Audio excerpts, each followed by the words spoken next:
What's going on? What's going on, good people? This is Mr. Hill, and this is Strength Over Struggle. And this is a podcast talking about things you overcame through some of your experiences. And I have a special guest with me today, Mr. Calvin Smith. What's going on with you, man? How y'all doing today? All right. So share with the people who you are and where you're from. Well, like you said, my name is Calvin Smith. I was born in west side of Chicago, but I was raised in Arkansas. Chi-Town. So I would say just a country bumpkin and came back to the city. Okay. But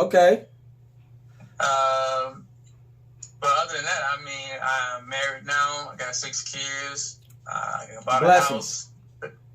Mm-hmm. You know. Okay. But, it's a little bit about me. All right. So, share with us, some of the things you've experienced in your life that you had to overcome. Give us some things you have experienced in your life. Oh wow! First moving from Chicago, as I got older, whatever, graduated, and I moved to St. Paul with my wife's sister. Mm-hmm. So all of us as a family, we moved in 2005, came here. Mm-hmm. And basically, I would say homelessness because, when we came, we stayed in our basement for about a month or so. Okay. And we was like, we didn't come here for that. We came here to find our own way, Right. Much respect to the sister that gave us a place to live when we got here. But, as a man, you have your own family. You feel in your spirit that you need to take the bull by the horns and find your own way. So that weekend that we had been here for a while, the kids went to school one day, and I was like, I told my wife, I was like, no, I don't think we should be just imposing on your sister like that. We need to do what we said we came to do. And so one day, we got on the bus and we asked somebody, hey, where North Minneapolis is? And people was trying to deter us from going to North Minneapolis. Like, no, that ain't where you want to say it. It's the hood. I said, well, the thing is, I'm from the hood. So I know what it feels like to be from that world. Long story short, we got over here and, set at, the little offices or whatever to get the help or whatever. We got our first opportunity to go to a shelter as a family. And personally, I would never forget that experience as a whole where, in a full-size bed, you and 5 kids and your wife. That can be traumatic. And so that was my first time experiencing, I would say, so to speak, homelessness. And to put yourself in other people's shoes that you hear about a lot, right? And so with that being said, you was like, okay, well, it's time to, do what we said we're going to do. So, we found jobs and little programs and different things. But with that, starting from homelessness to where we are right now, 10, 15 years later, it was I wouldn't change it for the world. It was a great experience to have because I just came from the dentist too, so I don't mind the white stuff in my mouth. Well, man, I pray for your well recovery with that, man. I can only imagine. I had my tooth pulled before, and trust me, it's not the best feeling to have. Yeah, I know that. But give us some insight into how did that experience really make you feel as far as being, in that situation with your children, wanting to make sure they're protected and making sure that they had everything they needed, plus you're with your wife and everything like that. Where did that take you in your mind? Where did that take your mind?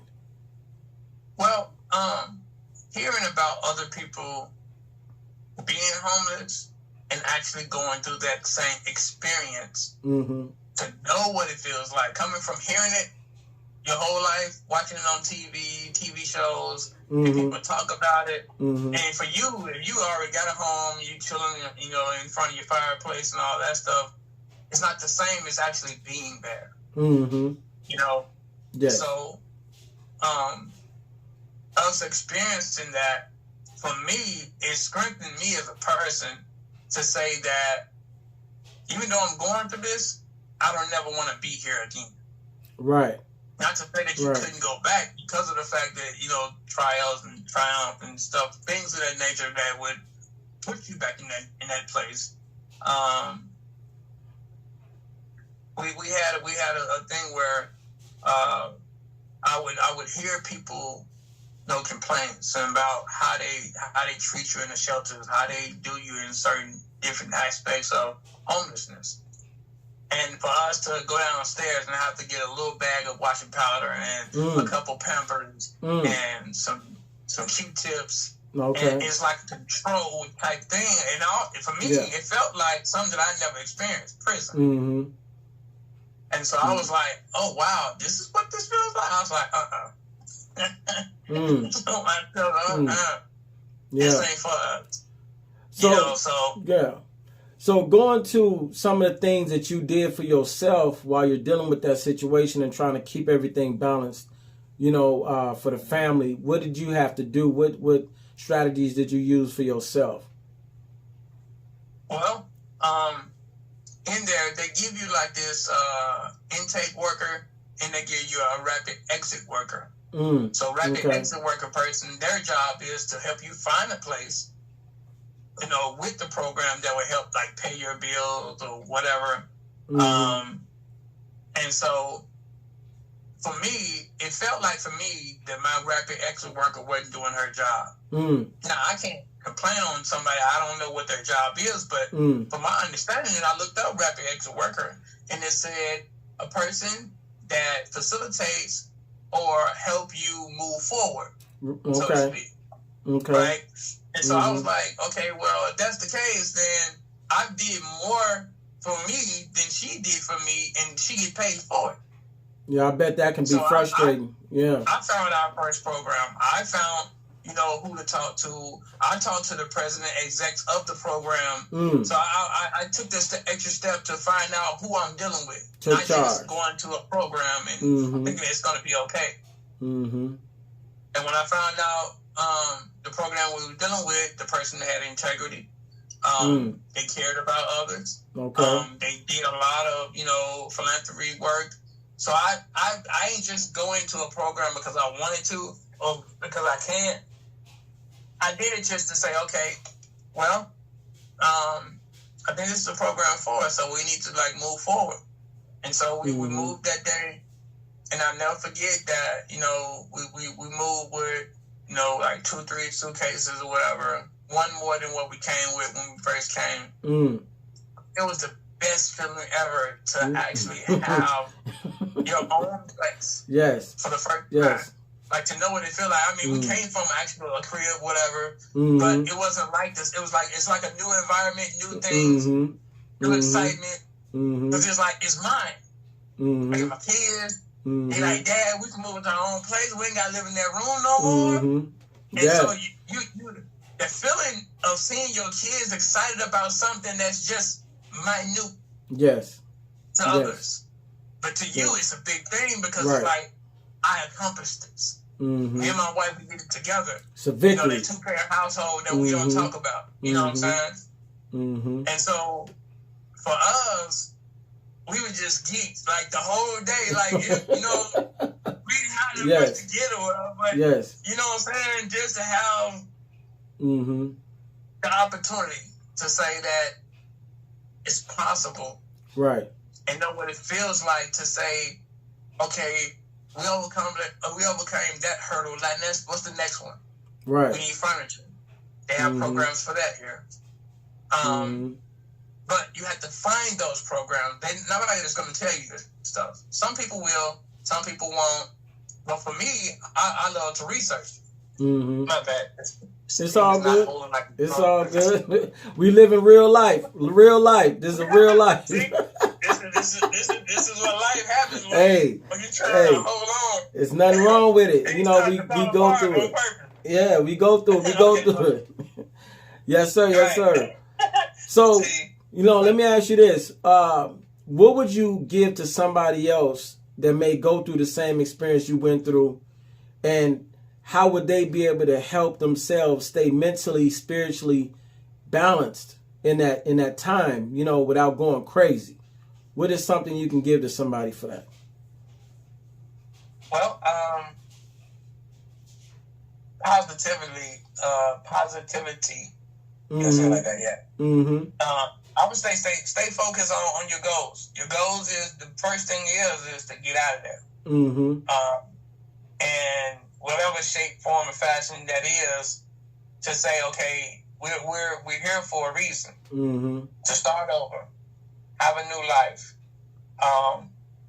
and just to get to know who we are as people. You know, we're supposed to be mom and dad, so therefore we need to do mom and dad duties. Mm-hmm. And our duty is to get our kids their first room in a new place.